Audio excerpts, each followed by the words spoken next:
Hello नमस्कार मित्रों, active क्लासेसनी आ चेनलमां फरीथी तमारुं स्वागत छे। आजना आपणा आ विडियोमां भारतना इतिहासमां प्राचीन युग एनो पहेलो पार्ट एटले सिंधु सभ्यता, जेने आपणे बीजा नाम हड़प्पा सभ्यता तरीके पण ओळखीए छीए। आजे सिंधु सभ्यतानी पूर्व अने बेजिक जरूरी जे आपणे कॉम्पिटिटिव एक्जाम में जे पण क्वेश्चन पूछाय छे सिंधु सभ्यताना एने लगती तमाम माहितीनो आपणे आ विडियो में अभ्यास करशुं। जे मोस्ट इम्पोर्टंट पार्ट छे, कॉम्पिटिटिव एक्जाम में कोई ने कोई क्वेश्चन हड़प्पियन या तो सिंधु सभ्यतानो एक क्वेश्चन होय ज छे। तो तमाम जरूरी मुद्दा ने आपणे आ विडियो में आवरी लेशुं। तो मित्रों संपूर्ण विडियो जोजो अने जो तमे हजी सुधी अमारी आ चेनल ने सब्सक्राइब नथी करी तो मित्रों अत्यारे ज नीचे सब्सक्राइबनु आपेलू बटन दबावी आ चेनल ने सब्सक्राइब करो अने लाइक करवानुं अने तमारा कोई पण विचार होय एने नीचे कॉमेंट में जणाववानुं भूलशो नहीं। तो मित्रों आपणे आ विडियो ने हवे विगते सिंधु सभ्यतानो अभ्यास करी, जे तमारी कॉम्पिटिटिव एक्जाम ने बहु महत्वनो टॉपिक छे। मित्रों सिंधु सभ्यता एटले क्या समयगाळो, क्यो समयगाळो, सिंधु सभ्यता क्या समय में थई गई, क्या समय में अस्तित्व में आवी। आ समयगाळा माटे अलग अलग इतिहासविदोना जुदा जुदा मत प्रवर्ते छे। कोई एक परफेक्ट एक इतिहासविदना मत अलग अलग होई शके छे। आमां कोई समयगाळो परफेक्ट होतो नथी, पण महत्वना जे इतिहासविदो छे अने महत्वनी आपणी जे पद्धति छे एनो समयगाळो आपणे जोईए तो सर जॉन मार्शल जे आ सभ्यतानी पहली वखत रजूआत करनार व्यक्ति, जे समयगाळा प्रमाणे ईस्वीसन पूर्वे मित्रों ईस्वीसन पूर्वे 3250 थी 2750 वर्ष जूनी है आ सभ्यता। ईस्वीसन पूर्वे 3250 थी 2750 वर्ष जूनी सर जॉन मार्शलना मत मुजब है। परंतु इतिहासनी जाणकारी मेळववा माटे आपणे जे पद्धति अपनावी छे कार्बन डेटिंग पद्धति, कि जेना द्वारा कोईपण वस्तुनो समयगाळो आपणे जाणी शकीए छीए, कार्बन डेटिंग पद्धति। आ पद्धति अनुसार आ इतिहासना आ सभ्यताना जे पण अवशेषो मळ्या छे ई प्रमाणे आ सभ्यता ईस्वीसन पूर्वे 2500 थी 1750 नी आसपास होवानुं अनुमान छे। जे परफेक्ट माहिती आपणे गणी शकाय, जे विश्वसनीय आपणे माहिती कही शकीए कि ईस्वीसन पूर्वे आ सभ्यता ईस्वीसन पूर्वे 2500 थी 1750 में हती, एटले अंदाजित आपणे गणीए तो 4500 वर्ष जूनी आ सभ्यता अत्यारे छे। आ एनो समयगाळो छे।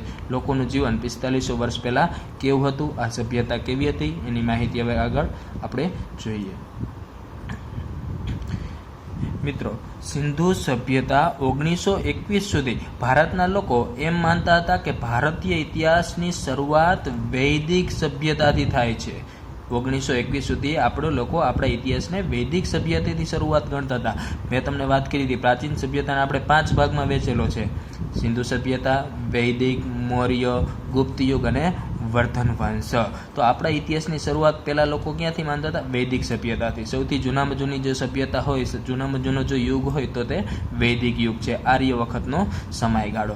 पण 1921 पछी भारतना लोकोने एक एवा स्थळ उपर नजर जाय छे, एक एवी वस्तु उपर नजर जाय छे जे पुरातत्व खाताना विभाग 1921 में पुरातत्व खाताना विभागना एक वड़ा हता, जे सर जॉन मार्शल। मैं हमणां तमने बात करी, सर जॉन मार्शलना एलानथी भारतीय संस्कृति 2000 वर्ष पाछी धकेलाई गई, पाछी जाय छे। कारण के ते समयमां सर जॉन मार्शलनी नजर आ सभ्यता उपर गई थी, सिंधु सभ्यता उपर, जेथी करीने आपणो इतिहास रह्यो ए 2000 वर्ष पाछळ धकेलाई जाय छे, जूनो इतिहास मालूम पड़े छे।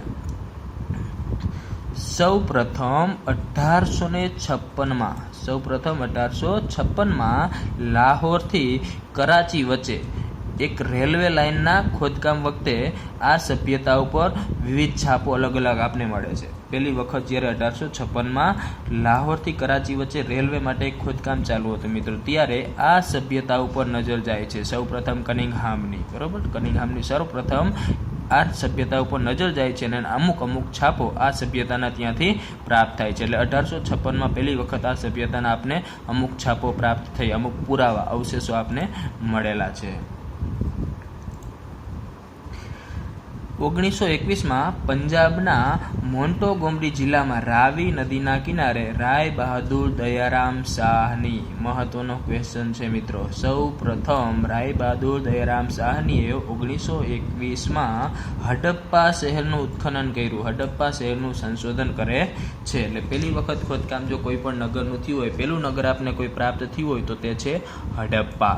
કઈ સાલમાં? તો કે 1921માં. મહત્વનો પ્રશ્ન એ પૂછે છે કે કોઈ પણ શહેર જે આપને મળેલું છે એના ઉત્ખનન કરતા કોણ છે, ઉત્ખનન કોને કરેલું છે, એ શહેરનું સંશોધન કોને કરેલું છે, એ અવારનવાર ક્વેશ્ચન પૂછે છે. એટલે સૌ પ્રથમ આપણે સિંધુ સભ્યતાનું કયું નગર પ્રાપ્ત થાય છે? હડપ્પા. એટલા માટે આ સભ્યતાનું પહેલા નામ શું પડેલ છે? હડપ્પા. સૌ પ્રથમ હડપ્પિયન સંસ્કૃતિ તરીકે આપણે એને ઓળખી છીએ. અને આ હડપ્પા શહેરનું સંશોધન કરતા, ઉત્ખનન કરતા કોણ છે? રાય બહાદુર દયારામ શાહની.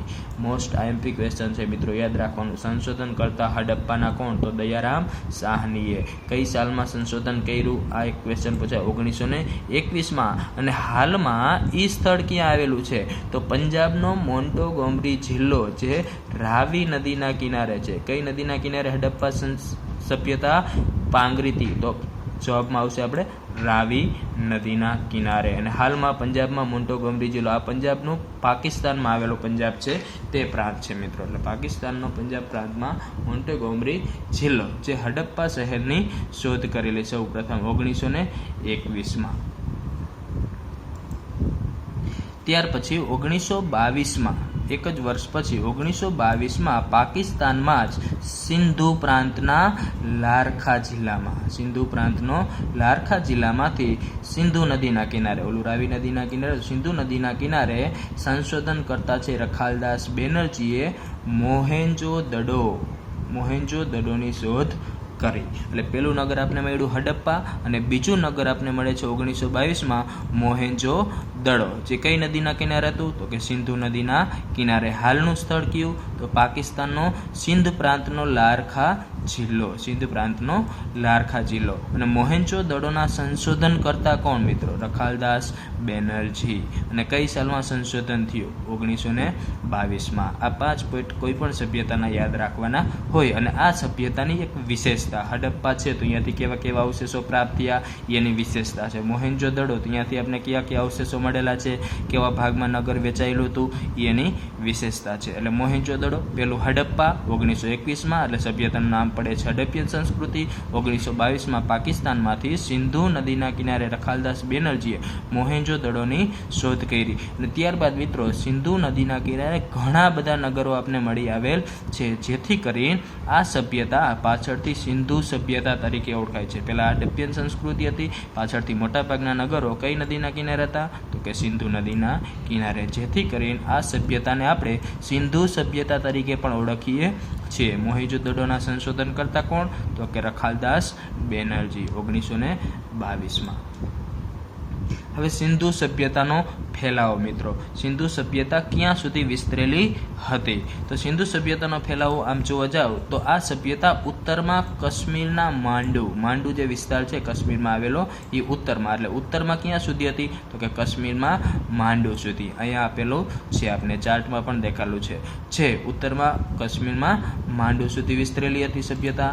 ત્યારબાદ દક્ષિણમાં ક્યાં સુધી? તો કે મહારાષ્ટ્રનું દાઈમાબાદ, મહારાષ્ટ્ર જે રાજ્ય છે એમાં દાઈમાબાદ જે નગર છે એ સૌથી દક્ષિણનું છેલ્લું. એટલે આમ જોવા જાય તો ભારતમાં ઉત્તર ભાગમાં મોટા ભાગનો આનો ફેલાવો થયેલો એવું કહી શકાય.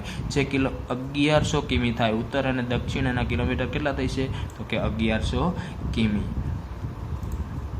પૂર્વમાં ઉત્તર પ્રદેશનું આલમગીરીપુરા, ઉત્તર પ્રદેશ રાજ્યમાં આલમગીરીપુરાનું સૌથી પૂર્વનું છેલ્લું નગર છે. સૌથી ઉત્તરનું માંડુ હતું, સૌથી દક્ષિણનું દાઈમાબાદ મહારાષ્ટ્રમાં આવેલું છે, અને પૂર્વનું સૌથી છેલ્લું આલમગીરીપુર જે પૂર્વમાં સૌથી છેલ્લે ઉત્તર પ્રદેશમાં આવેલું છે. અને પશ્ચિમનું સૌથી છેલ્લું પાકિસ્તાન અને ઈરાન સરહદમાં સુક્તા ગેન્ડોર નામનું સ્થળ એ પશ્ચિમનું સૌથી છેલ્લે સુધી વિસ્તરેલું સ્થળ છે. એટલે આમ જોવા જાવ તો પશ્ચિમ અને પૂર્વનો એનો વિસ્તાર થાય છે 1600 કિમી એટલે પશ્ચિમ અને પૂર્વમાં વિસ્તરેલી આ સંસ્કૃતિ છે અને ભારતમાં મોટાભાગે ઉત્તરથી દક્ષિણ મહારાષ્ટ્ર સુધી 1100 કિમી વિસ્તરેલી છે. એટલે પાકિસ્તાનનું સુકતા ગેંડાર પશ્ચિમમાં સૌથી છેલ્લું, પૂર્વમાં આલમગીરી ઉત્તર પ્રદેશનું છેલ્લું, દક્ષિણમાં મહારાષ્ટ્રનું દાઈમાબાદ સૌથી છેલ્લું અને ઉત્તરમાં કાશ્મીરનું માંડુ સૌથી છેલ્લું. આ રીતે આનો વિસ્તાર થયેલો છે. અને ટોટલ એનો વિસ્તાર કેટલો? 13 લાખ ચોરસ કિમીમાં ફેલાયેલી આ સંસ્કૃતિ છે મિત્રો. 13 લાખ ચોરસ કિમીમાં ફેલાયેલી આ સભ્યતા વિશ્વની સૌથી મોટી વિસ્તરેલી સભ્યતા છે. વિશ્વની સૌથી મોટી એ સમયની સભ્યતા જોવા જાવ તો વિશ્વમાં સૌથી મોટી વિસ્તરેલી સભ્યતા એટલે સિંધુ સભ્યતા, જે કેટલા કિલોમીટરમાં વિસ્તરેલી છે તો કે 13 લાખ ચોરસ કિમીમાં આ સભ્યતા વિસ્તરેલી છે. આ સભ્યતાનો ફેલાવો આપણે જોયો કે સિંધુ સભ્યતા કેટલામાં ફેલાયેલી છે, એનો વિસ્તાર કઈ કઈ જગ્યાએ છે. હવે સિંધુ સભ્યતાની ઉત્તરની રાજધાની હડપ્પા કહેવાતી મિત્રો. એ સમયમાં ઉત્તરમાં જેટલા પણ નગર હતા એની રાજધાની હડપ્પા હતી અને દક્ષિણમાં જેટલા નગર હતા એની રાજધાની કહેવાય છે મોહેંજો-દડો હતી. એટલે આ બે રાજધાની એ સમયમાં ગણાતી હતી સિંધુ સભ્યતાની. હડપ્પા એ ઉત્તરની રાજધાની કહેવાતી અને દક્ષિણની રાજધાની એટલે મોહેંજો-દડો એ સમયની રાજધાની હતી. મિત્રો આ સભ્યતાને અલગ અલગ નામથી પણ ઘણા બધા ઇતિહાસકારો ઓળખાવે છે, જેના અહીંયા થોડાક નામ આપણે વારંવાર ક્વેશ્ચન એક્ઝામમાં પણ પૂછી શકે અથવા તો આપને સમજવામાં સરળતા માટે મેં તમને અલગ અલગ નામ પણ આપેલા છે. કે આ સભ્યતાને એક તો સિંધુ ખીણની સભ્યતા તરીકે આપણે ઓળખીએ છીએ, બીજું નામ છે નગરીય સભ્યતા. કયું નામ છે મિત્રો? નગરીય સભ્યતા. એના પછી ત્રીજું દ્રવિડિયન સભ્યતા, એટલે આ સભ્યતાના મૂળ લોકો દ્રવિડ લોકો કહેવાય છે. મૂળ લોકો કોણ હતા? દ્રવિડ લોકો હતા, જે આ સભ્યતાનો એને વિકાસ કરેલો છે. સિંધુ સભ્યતાનો વિકાસ કરાવનાર વ્યક્તિ દ્રવિડ લોકો હતા, જેથી આ સભ્યતાને દ્રવિડિયન સભ્યતા પણ કહે છે. અને કાંસ્ય યુગીન સભ્યતા પણ કહેવાય છે. કાંસાનો આ સભ્યતામાં ઘણો બધો ઉપયોગ થયેલો છે. કાંસાની ઘણી બધી મૂર્તિ આપણે પ્રાપ્ત થયેલી છે, એટલા માટે કાંસ્ય યુગીન સભ્યતા પણ તરીકે પણ ઓળખવામાં આવે છે. આ સભ્યતાના અલગ અલગ નામ છે મિત્રો. હવે મોહેંજો-દડો આ સભ્યતાનું સૌથી મોટું સ્થળ છે. મોહેંજો-દડો જે નગર પ્રાપ્ત થયું એ આ સભ્યતાનું સૌથી મોટું સ્થળ છે, પણ તે ક્યાં આવેલું છે? કે પાકિસ્તાનમાં આવેલું છે. તમને એમ પૂછે કે આ સભ્યતાનું સૌથી મોટામાં મોટું સ્થળ કયું આપને પ્રાપ્ત થયું? તો કે મોહેંજો-દડો, જે પાકિસ્તાનમાં આવેલું છે. પણ મિત્રો તમને ભારતનું પૂછે કે ભારતનું સૌથી મોટું હડપ્પિયન સ્થળ કયું, અથવા તો સિંધુ ખીણની સંસ્કૃતિનું સૌથી મોટું સ્થળ ભારતનું કયું? તો રાખીગઢ.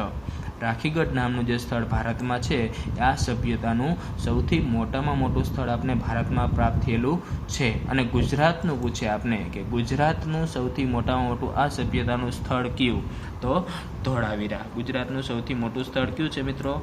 ધોળાવીરા, જે આ સભ્યતાનું સૌથી મોટું સ્થળ તરીકે આપણે પ્રાપ્ત થયેલું છે, જે ગુજરાતમાં આવેલું સૌથી મોટું સ્થળ કહી શકાય.